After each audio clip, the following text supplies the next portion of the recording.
Who is Brent Spiner? Really? That question keeps tugging at me. We all know him as Data, the curious android who wants to be human, but the man behind the gold skin has a wild, surprising story. He danced across Broadway, he stole scenes in blockbuster sci-fi, and yes, he even crooned classic songs like a mid-century lounge star. I'm Sarah Reed, and this is Golden American Legends. Today, I'm tracing the many faces of Data and of Brent Spiner. Here's one quick truth you might not know. Brent starred as John Adams in Broadway's 1776 from August 1997 to June 1998. That's not a cameo, that's a lead. It tells us he wasn't just a TV actor. He was a trained stage pro with sharp timing and big musical chops. I love that because it reframes what we think we know. Data's quest to become human made him unforgettable, but Spiner's own path is just as human, risk-taking, funny, and full of heart. What's one surprising thing you remember about Data? Tell me in the comments. And a quick note, I dug through Broadway archives and all music listings to map this journey so we can enjoy the full picture together. Ready? Let's rewind to Broadway and see where it all began. Before he was an android, he was a founding father. I love that contrast. Picture Brent Spiner on a Broadway stage, leading a revolution in song. He played John Adams in 1776, from August 1997 to June 1998. That run even earned him a 1998 Drama Desk nomination for Outstanding Actor in a Musical. That's not just good, that's major theater respect. And this wasn't a one-off. He worked in Sunday in the Park with George back in 1984-85 and Big River from 1985-87. These shows demand control, humor, and a flexible voice. It explains so much about why his screen work feels so precise and so alive. When you command a stage, you learn breath, beats, and how to win a crowd fast. I confirmed these credits in the IMDb records because I wanted to see the full arc, not just the TV highlights, and it made me smile. The guy who later spoke in calm, careful tones as Data also had the lungs and rhythm to sell a show tune. So how did that stage pro become the most human android on TV? The answer lives on a starship. From orchestra pits to the bridge, let's head to the Enterprise and meet Data and a few of his surprising relatives. Think Brent only played Data? Think again. One of my favorite Trek truths is how much range he showed inside one franchise. On The Next Generation, he didn't stop at the gold makeup. He also played Data's creator, Dr. Noonien Soong. He played Data's dangerous twin, Lore. He later portrayed B4, the naive prototype. And across Trek, he showed up as Soong family ancestors too. StarTrek.com even calls it an array of divergent characters, saying he infused each figure with unique traits, so the only thing they shared was him. That takes control and detail. A tiny tilt of the head, a shift in rhythm, a sharper gaze. Suddenly, it's not Data anymore. Quick timeline check. TNG ran from 1987 to 1994 for 178 episodes, and Brent returned for all 4 TNG films through 2002. That's years of world building, and he kept surprising us inside those years. I pulled these details from the official Trek write-ups because the scope is easy to forget. He wasn't just playing a role, he was building a family tree of characters. Now, step off the Enterprise with me for a minute. Once you start looking, you'll see him everywhere. Comedies, dramas, and even a little jazz on TV. Ever pause a rerun and blurt out, "Wait, was that Data?" I do it all the time. Brent Spiner's resume is huge. One outlet even joked he might be the hardest working actor in Hollywood, with credits across hundreds of TV series, specials, and films. That tracks. He popped up on sitcoms like Night Court, he played tough or twitchy specialists in dramas. The Manhattan Project in 1986 gave him a sharp edge. And then there's his musical side sneaking into TV. In Seth MacFarlane's Blunt Talk, Brent surprised me as a jazz pianist, adding this sly, loungy flavor to the show. That little twist tells you a lot about him. He doesn't just repeat, he explores. I cross-checked a bunch of these credits through Screen Rant lists and IMDb pages to connect the dots, and the pattern is clear. He slips in, changes the tone, and leaves you smiling or uneasy, depending on the job. And yes, that chameleon act leads to one of his most famous non-Trek parts. Think wild hair, lab coat, and a grin that says aliens are real. You know the movie. Let's head into the 90s, the 4th of July, and a scientist who can't stop geeking out. Big screens, big ships, big laughs. In 1996's Independence Day, Brent Spiner steals scenes as Dr. Brackish Okun, the excitable Area 51 scientist who practically vibrates with alien joy. I still remember the first time I saw him press up against that glass, babbling in awe. Then the alien grabs him, uses him like a puppet, and the whole room goes cold. It's weird, scary, and oddly funny all at once. That mix is the magic of Brent. He makes oddball characters feel real. Vanity Fair even joked that if you've never seen him as Data, you've probably seen him as Okun. And the role didn't end there. He came back for Independence Day Resurgence in 2016, a fun confirmation that fans loved that mad scientist energy.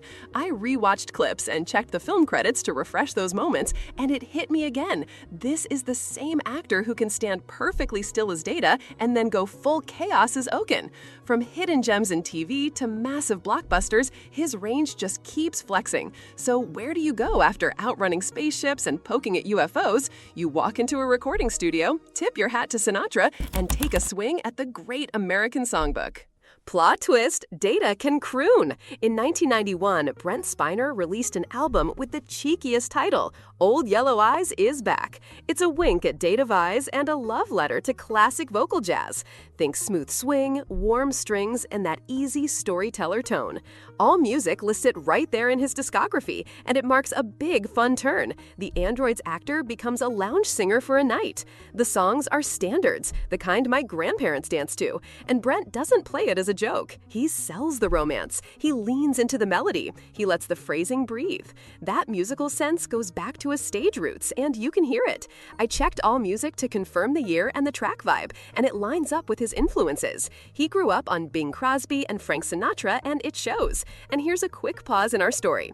If you're enjoying this deep dive, tap subscribe to Golden American Legends. It helps more fans find these hidden layers.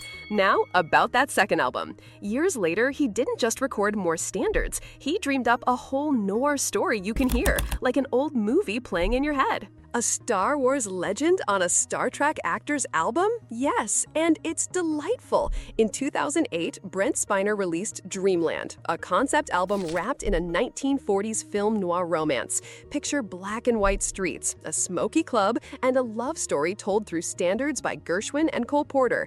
He didn't just sing tunes, he built a mini-movie for your ears. In interviews, Brent has said he feels most at home with American standards, and you can hear why. His voice sits right in that cozy, story-first lane. To bring the tale to life, he cast the perfect partners. He discovered singer Maud Maggart on satellite radio and invited her in for the duets. Then he brought in Mark Hamill, yes, Luke Skywalker, to perform in the drama between songs. Hamill read the script, jumped on, and the project clicked. I pulled these notes from a Dreamland interview because I love the craft behind it. Brent didn't treat music as a side quest. He staged it, wrote it, and performed it like a show. From starships to standards, the same creative heartbeat is there. And he wasn't done telling stories. Next, he took that noir voice to the page and wrote a memoir that plays with truth and fame. Imagine a memoir that lies on purpose, and you'll get the vibe. In 2021, Brent Spiner published fan fiction, A Mem Noir. It's a playful mashup, part real, part Hollywood daydream. Vanity Fair describes it as comic and upbeat, with Brent's life going sideways as he's tormented by deranged stalkers, detective novel style. It's not meant to be taken straight. That's the joke. He's poking fun at fame, at himself, and at the weird world around a sci-fi hit. The book still gives you real backstage flavor, little details like sharing space with Klingon makeup next door. And the audiobook is a meta treat. His Star Trek friends show up to lend their voices. Patrick Stewart, LeVar Burton, Jonathan Frakes, and more, so it feels like a reunion in your ears. I leaned on that Vanity Fair feature to map what's true and what's tall tale, and I love the balance. Brent calls it a kind of love letter to fans' devotion. He knows we care, so he gives us a wink and a story. From stage to screen to studio to page, the through line is clear. He's a storyteller. Which brings me back to the heart of it all, why Data still matters so much. Why does an android make so many of us cry? Because Data is hope in a gold uniform.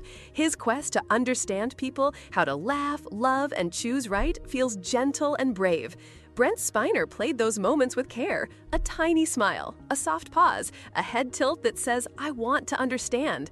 Across the next generation's 178 episodes from 1987 to 1994, and in 4 films through 2002, that small work built a giant heart. Fans tell their own stories too. Many say Data was the character they related to. For some on the autism spectrum or those who feel out of step socially, his calm, literal way looked familiar and safe. That connection lasts. It's why older episodes still comfort us, and why new series nod back with love. I've read forum threads and old interviews to hear how people talk about him, and the theme is constant: kindness. That's what Brent gave Data. That's what stuck. So after Broadway roles, Trek transformations, movie mayhem, and noir songs, what's next for him? I think it's simple. More stories, told with heart. Let's wrap this up by looking at the big picture and your favorite hidden gems in his career. Here's my favorite part. When you step back, you see one artist in full. Brent Spiner is the android who wants to be human. He's also a founding father in 1776, a grinning scientist in Independence Day, a velvet-voiced crooner on Old Yellow Eyes' Back, a noir dreamer on Dreamland, and the playful author behind fanfiction. That range is rare, and it's why we're still talking about him. I pulled this deep dive from theater databases, music archives, and interviews, IBDB, AllMusic, StarTrek.com, Screen Rant, Vanity Fair, because the real story is bigger than one role. Thank you for spending time with me. If you had fun, please like this video, share it with a Trekkie friend, and hit subscribe. It helps a lot. And thanks truly for watching. I'm Sarah Reed, and I'll be back with more classic legends reframed for today. What do you think is Brent Spiner's most underrated role? Drop your pick and why. I'm ready to hunt down your favorites next. See you soon.